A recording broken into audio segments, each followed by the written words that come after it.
सफल वर्ल्ड के इस चैनल पर आप सभी महानुभावों का दिल से स्वागत व अभिनंदन करते हैं। आइए शुरू करते हैं एक बहुत ही रोचक कहानी के साथ। एक बार की बात है कि कबीर दास जी हमेशा की तरह अपने काम में मग्न होकर राम नाम रट रहे थे।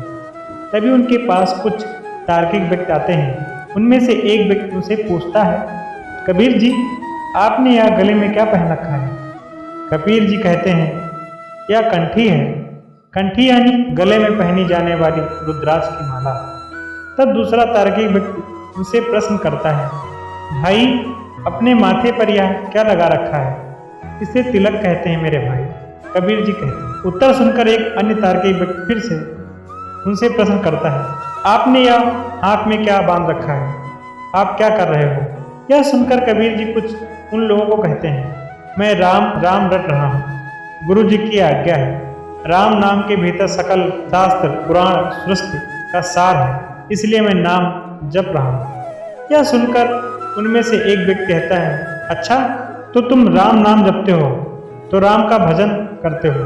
हाँ मैं श्री राम का भजन करता हूँ। कबीर जी बोलते हैं, तो फिर कौन से राम का भजन करते हो? उस व्यक्ति ने कबीर जी से पूछा, कौन से राम? क्या राम भी बहुत सारे हैं? कबीर जी ने कहा। तो उनमें से एक व्यक्ति ने कहा, लो इन्हें यह तो पता ही नहीं कि कौन से राम का भजन करते हो, और लग गए भजन करने। जिसे यही नहीं पता कि राम कितने तरीके के होते हैं तो भजन का क्या फल? अब यह कहकर वे तार्किक व्यक्ति वहां से चलते समय कबीर जी को एक दोहा भी सुना गया। एक राम दशरथ का बेटा, एक राम घट घट में लेटा। एक राम दशरथ का बेटा, एक राम घट घट में लेटा। एक राम का सकल पसारा, एक राम सभी से प्यारा। इनमें से कौन राम तुम्हारा? अब कबीर जी सोचने लगे कि मुझे तो यह पता ही नहीं कि राम भी बहुत है। मैं तो केवल यही जानता हूँ कि एक ही राम है। ये अच्छा संशय मेरे मन में डाल गए हैं। पूछते हैं कौन से राम का भजन करते हो? यह सब जब वह सोच रहे थे तो तभी उन्हें अपने गुरु जी की कही बात याद आ जाती है। गुरु जी ने कहा था कि कोई संशय हो तो उसका निवारण कर लेना। तब कबीर जी ने सोचा, इस संशय का निवारण अपने गुरु जी के पास जाकर ही करता हूँ। बस फिर क्या था, कबीर जी पहुंचे अपने गुरु जी के पास।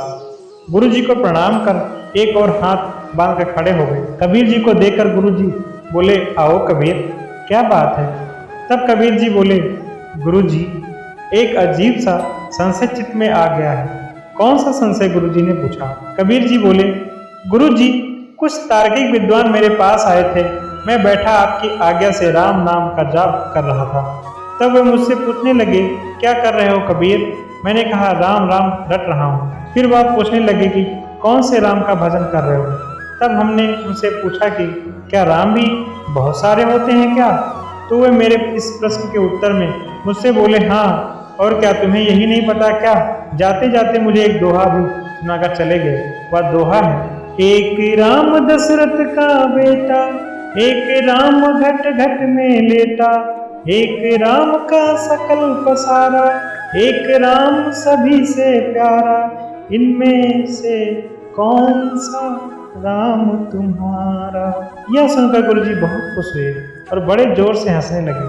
हंसते हुए कबीर से कहने लगे, बेटा ऐसी बात करने वाले एक दिन नहीं तुम्हारे जीवन में जीवन भर आएंगे, पर तुम्हें सजग रहना होगा। देखो यह सृष्टि विविधमयी है। जिसकी आंख पर जैसा चश्मा चढ़ा होता है उसको भगवान का वैसा ही रूप दिखाई देता है। कोई परमात्मा को ब्रह्म कहता है, कोई परमात्मा कहता है, कोई ईश्वर कहता है, कोई भगवान कहता है, लेकिन अलग अलग नाम लेने से परमात्मा अलग अलग नहीं हो जाते। इसीलिए जो राम दशरथ जी का बेटा है वही राम घट घट में भी लेटा है।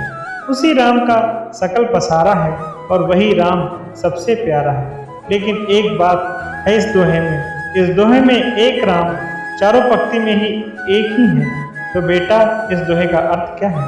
तो कबीर जी बोले, वही राम दशरथ का बेटा, वही राम घट घट में लेटा।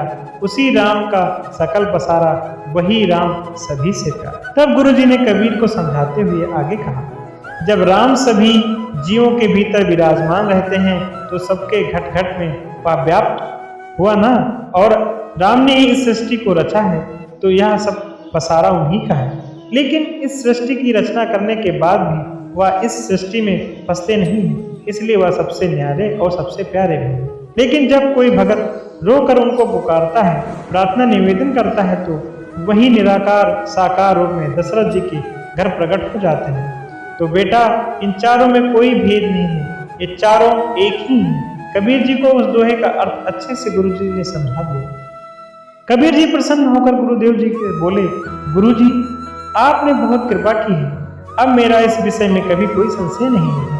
अपने गुरु जी से विदा लेकर कबीर जी अपने घर आ गए और अपने भजन सिमरन में लग गए। पर चलते चलते गुरु ने कबीर के कान में दोहा बोला और कहा कि फिर कोई तार्किक ज्ञानी मिल जाए तो यह दोहा सुनाकर उसका अर्थ अवश्य पूछना। कुछ दिनों बाद वही तार्किक व्यक्ति वहां से फिर गुजर रहे थे और मन ही मन सोच रहे थे कि हमने जो कबीर जी के मन में संशय डाल दिया था, उसके कारण तो अब तक कबीर की कंठी माला सब छूट गई होगी।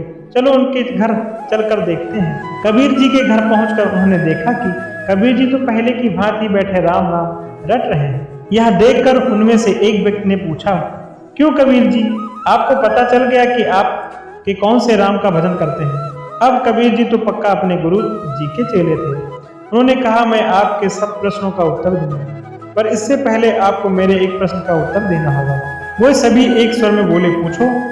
मेरा भी एक दोहा है, आप सबको उसका उत्तर बताना होगा। कबीर जी बोले, बताओ कौन सा दोहा है? वे लोग बोले, एक है पिता जो कि तेरी दादी का छोरा, एक पिता जो तेरी बुआ का भाई, एक है पिता जो तेरे पति तेरी माँ का, एक है पिता जो तेरी नानी का जमाई, तो बताओ कितने पिता हो गए भाई।